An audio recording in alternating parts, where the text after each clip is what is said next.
राधे राधे भक्तों, जय श्री कृष्णा, जय श्री बांके बिहारी लाल की जय। भक्तों, आपका मेरे YouTube चैनल कृष्ण भक्त की दुनिया में बहुत बहुत स्वागत है। भक्तों, आज की वीडियो में हम जानेंगे कि वैभव लक्ष्मी व्रत कब किया जाना चाहिए, इस व्रत की शुरुआत कब करें, ये व्रत कैसे करते हैं, इस व्रत का महत्व क्या है और इसकी उद्यापन विधि भी हमें कैसी करनी चाहिए।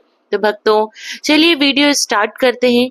धन और ऐश्वर्य की देवी माँ लक्ष्मी को प्रसन्न करने के लिए शुक्रवार के दिन वैभव लक्ष्मी व्रत किया जाता है। इस व्रत की बहुत महिमा मानी जाती है। वैभव लक्ष्मी व्रत से माँ लक्ष्मी जी प्रसन्न होती हैं और भक्तों के लिए अपार धन और वैभव की बरसात करती हैं। भक्तों, माँ लक्ष्मी जी का हिंदू धर्म में बहुत महत्वपूर्ण स्थान है। माँ लक्ष्मी धन और वैभव की देवी मानी जाती है। इस दुनिया में धन और वैभव की हर किसी को जरूरत होती है, इसलिए हर कोई माँ लक्ष्मी जी को प्रसन्न करना चाहता है। माँ लक्ष्मी जी को प्रसन्न करने के लिए सभी लोग तरह तरह के उपाय और पूजा अर्चना और व्रत रखते हैं। शुक्रवार का दिन माँ लक्ष्मी का दिन माना जाता है, इसलिए उनकी कृपा पाने के लिए शुक्रवार को उनकी विशेष पूजा अर्चना की जाती है। माँ लक्ष्मी जी को प्रसन्न करने के लिए शुक्रवार के दिन 11 या 21 वैभव लक्ष्मी व्रत किए जाते हैं। यह व्रत काफी लोकप्रिय है क्योंकि माना जाता है इस व्रत को करने से सभी तरह की आर्थिक परेशानियां दूर होती हैं और घर में सुख समृद्धि वैभव और सौभाग्य आता है। मान्यताओं के अनुसार वैभव लक्ष्मी व्रत को वैसे तो किसी भी शुक्रवार से शुरू कर सकते हैं, लेकिन किसी भी महीने के शुक्ल पक्ष के शुक्रवार से इस व्रत को शुरू करना ज्यादा शुभ माना जाता है। मलमास या खरमास में ना तो व्रत शुरू करते हैं और ना ही हमें ये व्रत करना चाहिए और ना ही इसका उद्यापन करना चाहिए। वैभव लक्ष्मी व्रत श्रद्धा अनुसार कम से कम 11 या 21 शुक्रवार करने चाहिए। चलिए भक्तों, अब हम वैभव लक्ष्मी व्रत की विधि भी जान लेते हैं। वैभव लक्ष्मी व्रत करने के लिए शुक्रवार के दिन जल्दी उठकर नित्य क्रिया के बाद घर की साफ सफाई करें और स्नान कर साफ स्वच्छ कपड़े पहने। पूजा स्थल की अच्छे से साफ सफाई करें। मान्यता के अनुसार माँ लक्ष्मी जी की प्रतिमा या तस्वीर के सामने घी का दीपक जलाकर व्रत का संकल्प लें। इसके बाद शाम के समय शुभ मुहूर्त में पूजा अर्चना करने के लिए उत्तर या पूर्व दिशा के किसी स्थान को अच्छे से साफ करके शुद्ध करें। फिर उस स्थान पर लकड़ी की चौकी रखें और चौकी पे लाल रंग का वस्त्र बिछाएं। अब लाल वस्त्र के ऊपर माँ वैभव लक्ष्मी जी की प्रतिमा या तस्वीर स्थापित करें। माँ वैभव लक्ष्मी जी की पूजा में श्री यंत्र की स्थापना करना भी बहुत शुभ माना जाता है। अब प्रतिमा के सामने चावल रखें और उस पे जल से भरा कलश स्थापित करें। इसके बाद कलश के ऊपर कटोरी रखें और उस कटोरी में एक चांदी का सिक्का या कोई स्वर्ण आभूषण रखें। अब माँ लक्ष्मी जी की प्रतिमा के सामने घी का दीपक और धूप जलाएं। माँ का रोली और चावल से तिलक करें और पूजा में उन्हें सिंदूर, मौली, लाल फूल और फल चढ़ाएं। पूजन के समापन में वैभव लक्ष्मी व्रत कथा का पाठ करें और आरती करें। फिर खीर या दूध से बनी मिठाई का भोग लगाएं। भक्तों, माँ वैभव लक्ष्मी मंत्र मैं आपको डिस्क्रिप्शन बॉक्स में दे दूंगी, आप वहां से देख लीजिएगा। वैभव लक्ष्मी व्रत में आपको वैभव लक्ष्मी मंत्र का जरूर ही आपको इसका मंत्र जाप करना है क्योंकि ये भी बहुत ही शुभ फल देने वाला है, इसलिए आप मंत्र अवश्य पढ़ें। वैभव लक्ष्मी व्रत में ध्यान रखने योग्य बातें देखिए भक्तों, मान्यताओं के अनुसार वैभव लक्ष्मी का व्रत फलाहार करके करना चाहिए। हालांकि एक समय का भोजन करके भी इस व्रत को रखा जा सकता है। ध्यान रहे व्रत के दिन सिर्फ सात्विक चीजों का ही सेवन करें और खट्टी चीजों का सेवन भूल से भी ना करें। इस बात का आपको खास ख्याल रखना है। चलिए भक्तों, अब हम वैभव लक्ष्मी व्रत की उद्यापन विधि भी जान लेते हैं। भक्तों, वैभव लक्ष्मी व्रत स्त्री और पुरुष कोई भी रख सकता है। आप वैभव लक्ष्मी का व्रत 7, 11 और 21 शुक्रवार के रखने के बाद अपने व्रत का उद्यापन कर सकते हैं। अगर आप भी वैभव लक्ष्मी का व्रत रख रहे हैं और व्रत की गिनती पूरी होने के बाद उसका उद्यापन करना चाहते हैं तो चलिए भक्तों, हम इसकी उद्यापन विधि जान लेते हैं। सबसे पहले व्रत का संकल्प लें और 7, 11 या 21 शुक्रवार तक व्रत रखें।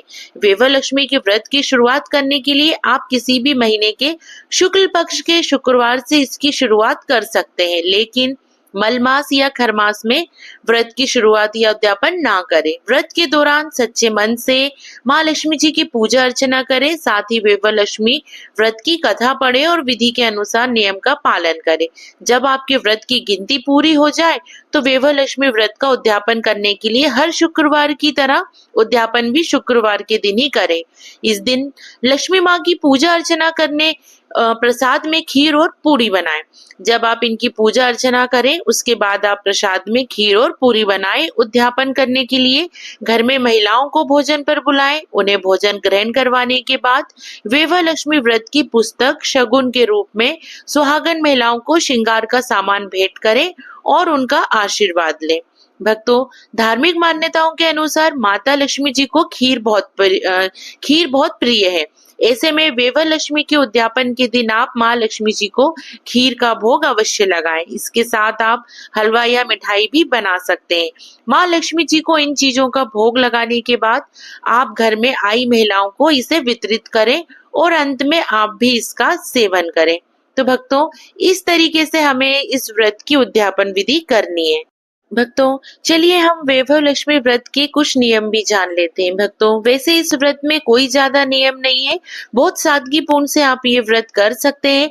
इस दिन आप सुबह ब्रह्म मुहूर्त में उठकर स्नान आदि क्रिया से निवृत्त होकर व्रत का संकल्प लें। पूरे दिन निराहार रहकर एक ही बार भोजन ग्रहण करें। अगर आपसे एक ही बार भोजन में आप नहीं रह पाते तो आप 2 बार भोजन कर सकते हैं। मन और शरीर को आप शुद्ध रखें, बुरे विचार न आने दें, किसी का दिल ना दुखाएं, कोमल वाणी का ही आप प्रयोग करें। भक्तों, इस व्रत से हमें क्या फायदा होता है हम ये भी जान लेते हैं। मन को शांत और स्थिर रखने के लिए ये व्रत बहुत फायदेमंद है। आध्यात्मिक और सकारात्मक विचारों को बढ़ावा मिलता है। दरिद्रता और आर्थिक संकटों को दूर करने में सहायता मिलती है। घर से नकारात्मक शक्तियां दूर रहती हैं। लंबे समय से चले आ रहे गृह क्लेश की समाप्ति होती है और माता लक्ष्मी जी की विशेष कृपा प्राप्त होती है। अगर आप को माता लक्ष्मी की कृपा प्राप्त हो जाए तो आपका व्रत तो वैसे ही सफल माना जाता है। भक्तों, इसलिए सच्चे हृदय से आप इस व्रत को धारण करें। भक्तों, विवाहलक्ष्मी व्रत में हमें क्या खाना चाहिए?